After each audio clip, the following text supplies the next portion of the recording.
ओम वासुदेवाय नमः। आप सभी का मेरे YouTube चैनल पर स्वागत है। आज मैं आप सभी को बताऊंगी कि शारदीय नवरात्रि में घट स्थापना की शुभ मुहूर्त और घट स्थापना हम सरल विधि से कैसे करें, इस बारे में मैं आज आप लोग को बताने वाली हूँ। घट स्थापना का वीडियो मेरे पिछले चैनल में दूसरे वीडियो में है, आप देखना चाहें तो देख सकती हैं। फिर भी मैं आज आप लोगों को बता रही हूँ कि क्या है। 15 अक्टूबर से शारदीय नवरात्रि शुरू हो रही है 2023 में रविवार को, जो 23 अक्टूबर 2023 सोमवार नवमी के दिन तक चलेगी। तो 15 अक्टूबर को हम सुबह ही घट स्थापना करेंगे। प्रातः मुहूर्त का समय है 6:32 से लेके 10:26 तक हम सुबह में घट स्थापना कर सकते। अभिजीत मुहूर्त दोपहर में 12 बजे से लेकर 12:47 तक है, मतलब 47 मिनट का टाइम है जब हम दोपहर में अभिजीत मुहूर्त में भी हम घट स्थापना कर सकते हैं, लेकिन सुबह पर्याप्त टाइम है, हम कर सकते हैं। अब हम आपको बता रहे हैं कि घट स्थापना कैसे करते हैं सरल विधि से। देखिए, जो पंडित लोग आके कराते हैं घट स्थापना की, वो अलग होता है, और जो हम लोग घर में सरल विधि से करते हैं वो थोड़ा अलग होता है। तो मैं घर में स्वयं से कैसे घट स्थापना करें उसके बारे में मैं आप लोग को बताती हूँ। सबसे पहले तो हम नवरात्रि के 2 दिन 1 दिन पहले ही से तैयारी में लग जाते हैं, साफ सफाई मंदिर के सब चीज़। हम लोग इस दिन अपने दरवाजे पर रंगोली बनाते हैं, फूल का तोरण लगाते हैं। फिर हम लोग अपने मंदिर के भी साफ सफाई करते हैं, और अलग से एक चौकी हम लोग रखते हैं जिस पे कि हम माता जी का आसन रखते हैं। उस पे हम पहले गंगा जल से सब जगह छिड़काव कर देंगे। उसके बाद हम चौकी के नीचे चौक बना लेंगे रंगोली से, और उसके बाद हम लोग एक चौकी रखेंगे। चौकी पे हम लोग लाल कपड़ा ही बिछाएंगे, पीला भी बिछा सकते हैं, लेकिन माता जी को लाल रंग पसंद है तो लाल कपड़ा बिछाएंगे। फिर हम माता जी की फ़ोटो रखेंगे, और चावल का आसन देके या फूल का आसन देके, या छोटी सी अगर हमारे पास माता जी की मूर्ति हो तो वो भी हम रख सकते हैं, उसको रख लेंगे। फिर माता जी के आगे थोड़ा से दूरी पे हम एक छोटी सी गणपति जी रखेंगे, और उनके साथ गौर लोग रखते हैं। गौर गणपति जो होता है, अगर आप हल्दी से चाहें तो बना लीजिए, या लोग गोबर से भी बनाते हैं, लेकिन उससे नहीं, मैं तो सुपारी से ही गौरी जी को बना लेती हूँ। तो सुपारी में आप मौली लपेट दीजिए, और उनको गौरी जी का रूप देके आप रख सकती हैं। गौर गणेश की पूजा, क्योंकि हम कोई भी पूजा करते हैं तो उसमें हम गणपति जी की पूजा करते हैं। ये हो गया। दूसरा, हम ज्वारे लगाते हैं। बहुत लोग ज्वारे नहीं लगाते तो ना लगाए, नहीं तो जो लगाते हैं वो साफ एक थाली आपके पास हो या मिट्टी का बर्तन, उसमें हम पहले मिट्टी को रखेंगे। फिर उसके से जौ को थोड़ी देर हम लोग भिगोए रहते हैं, उस जौ को डालेंगे, फिर ऊपर थोड़ी थोड़ी मिट्टी डाल देंगे, और बीच में हम जगह बना लेंगे। उसमें हम सबसे अच्छा रहता है मिट्टी का कलश, मिट्टी के कलश को स्थापित करेंगे। उसमें हम कंठ गंगा जल डालेंगे, कंठ तक जल को भरेंगे। जल में हम सुपारी, हल्दी की गांठ, सिक्का, लौंग, इलायची और इत्र भी थोड़ा हम डालेंगे, वो डालेंगे। उसका से दुर्वा डालेंगे, और फूल का थोड़ा अंश डालेंगे, अक्षत डालेंगे। ये सब डाल के हम कलश की स्थापना करते हैं, और कलश के कंठ में हम मौली भी बांधते हैं।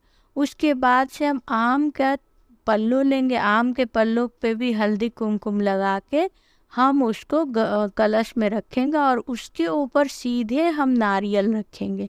नारियल में भी हम मौली लपेट देंगे, या चुंदरी राह पर रहता है, या कपड़ा कोई लपेट देंगे। इस तरह से हम घट को स्थापित करेंगे, और घट स्थापना के साथ ही हम हाथ जोड़ के कहते हे जितने भी देवता हैं उनको हम आवाहन करते हैं कि आप हमारे यहाँ 9 दिन तक आइए, विराजमान होइए, हम आपकी सेवा करेंगे। ऐसा करके हम सभी देवताओं को उसमें आवाहन करके स्थापित करते हैं। तो ये तो हो गया कि हम घट कैसे बैठाएंगे।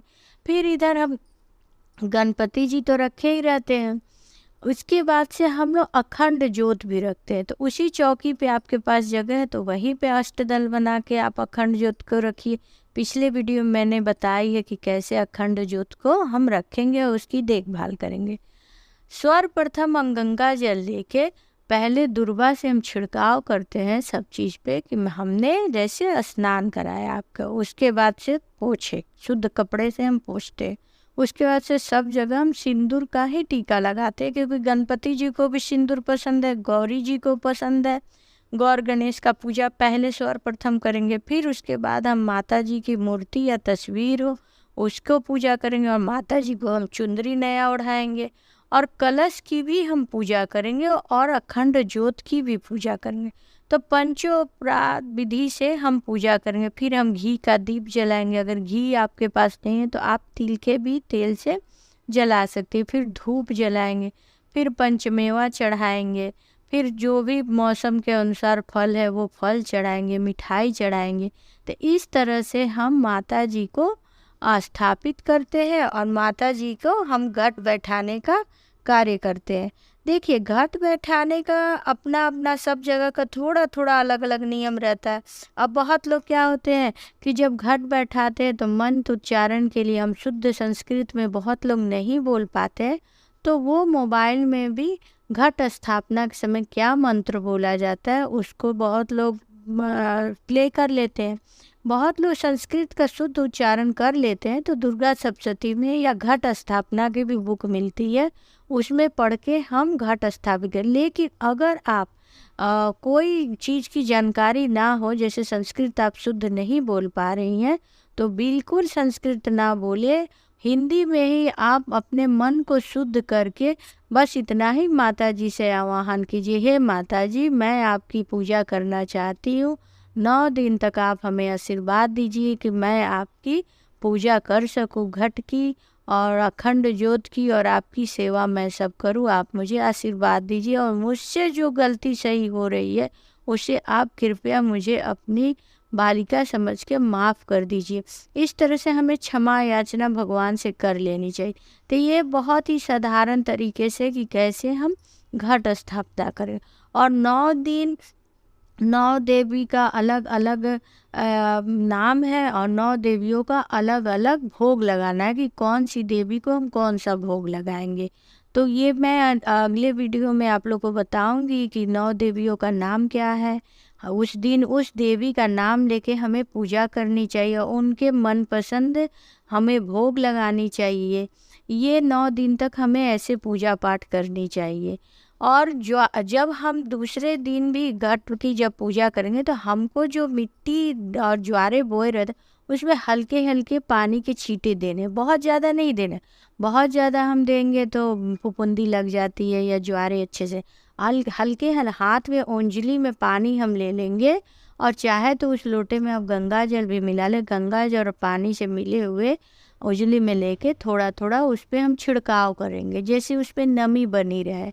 तो उस तरह से ज्वारे हमारे बहुत अच्छे से आते हैं और हम माता जी का इस प्रकार से पूजा और सेवा कर सकते। और मंदिर में जो हम नियमित पूजा करते हैं वो पूजा करेंगे। अब क्या होता है कि जब हम घट स्थापना करते हैं तो सब लोगों का अलग अलग ये रहता है। कोई चालीसा पढ़ता है, कोई दुर्गा सप्तशती का पाठ करता है, कोई मंत्र जपता है, तो वो आप कर सकते हैं। उसके बाद से आप सुबह में भी कपूर की आरती कर सकती हैं, अगियारी जला सकती हैं। उसके बाद से शाम को आप नियमित रूप से हाथ पैर धुल के आप पंचमुखी अगर दीप आपके पास है तो घी से आप दीप से आप माता जी का आरती कीजिए और प्रसाद बांटिए। तो इस प्रकार आप दोनों टाइम माता जी की आरती पूजा पाठ कर सकते हैं। बहुत लोग माताएं रहती हैं जो 9 दिन का व्रत रहती है, तो अब जब चाहें तब आप किसी भी पुस्तक को पढ़ सकती हैं। तो इस प्रकार से एक मेरी छोटी सी कोशिश थी कि हम घट स्थापना कैसे करें, क्या कब उसका मुहूर्त है, इस बारे में मैंने आप लोगों को बताया। यह जानकारी आप लोगों को कैसी लगी आप हमें बताइए। मैं घर में रहने वाली माताएं बहनें जो सरल तरीके से पूजा पाठ कर सके उस हिसाब से मैं बताती हूँ, ताकि आज के समय में पंडित जी लोग का भी मिलना मुश्किल हो जा रहा और कठिनाई की वजह से बहुत लोग बहुत कार्य नहीं कर पाते हैं। सबके बस की बात नहीं है। अगर जो और विधि विधान से अच्छे से करते हैं तो बहुत अच्छी बात है, लेकिन अगर हम बहुत अच्छा ना कर सके तो भगवान का किसी रूप में हम हाथ जोड़ के उनका नाम लें, यही बहुत बड़ी बात है। ओम वासुदेवाय नमः।